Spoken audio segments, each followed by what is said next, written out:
ગુજરાતમાં ચોમાસાની શરૂઆત સાથે જીવલેણ ચાંદીપુરા વાયરસનો ભય ફરી એકવાર સામે આવ્યો છે। સાબરકાંઠા જિલ્લાના મુખ્ય મથક હિંમતનગરની સિવિલ હોસ્પિટલમાંથી એક અત્યંત ચિંતાજનક સમાચાર મળી રહ્યા છે। અહીં સારવાર હેઠળ રહેલા એક 6 વર્ષના માસૂમ બાળકનું ચાંદીપુરા વાયરસને કારણે કરુણ મોત નીપજ્યું છે। લેબોરેટરી રિપોર્ટમાં વાયરસની પુષ્ટિ થતાં સ્થાનિક વહીવટીતંત્ર અને આરોગ્ય વિભાગ તાત્કાલિક એક્શન મોડમાં આવી ગયું છે। મળતી માહિતી અનુસાર મૃતક બાળક મૂળ પડોશી રાજ્ય રાજસ્થાનનો વતની હતો। 4 દિવસ પહેલા તેને તીવ્ર તાવ, ઉલટી અને મગજ પર સોજા જેવા ગંભીર લક્ષણો જણાતા પરિવારજનોએ તેને તાત્કાલિક સારવાર માટે હિંમતનગરની સિવિલ હોસ્પિટલ ખાતે લાવ્યા હતા। બાળકની અત્યંત ગંભીર હાલતને જોતા તબીબોએ તેને આઈસીયુ વોર્ડમાં દાખલ કર્યો હતો। તાલુકાનું આકૃતિબેન પરમાર 3 વર્ષના જે હતા એ 8મી તારીખે રાતના 11:30 વાગે ડૉક્ટરની રજા વિરુદ્ધ ઘરે ગયા હતા। એમનું ગઈકાલે એટલે કે 9 તારીખે સવારે સમાચાર મળેલ કે તેનું પણ મૃત્યુ થયેલ છે ઘરે। સેન્ડફ્લાય નામની એક માખી કરડવાથી આ પ્રકારનો રોગ થતો હોય છે અને એનાથી ચાંદીપુરમ વાયરસ બાળકના શરીરની અંદર દાખલ થતો હોય છે।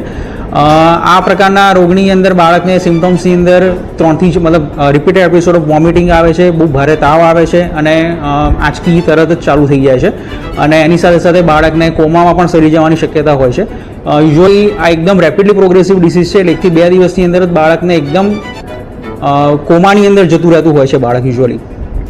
ચાંદીપુરમ વાયરસ ના ફેલાય એના માટે આપણે તકેદારી રૂપે શું કરી શકાય?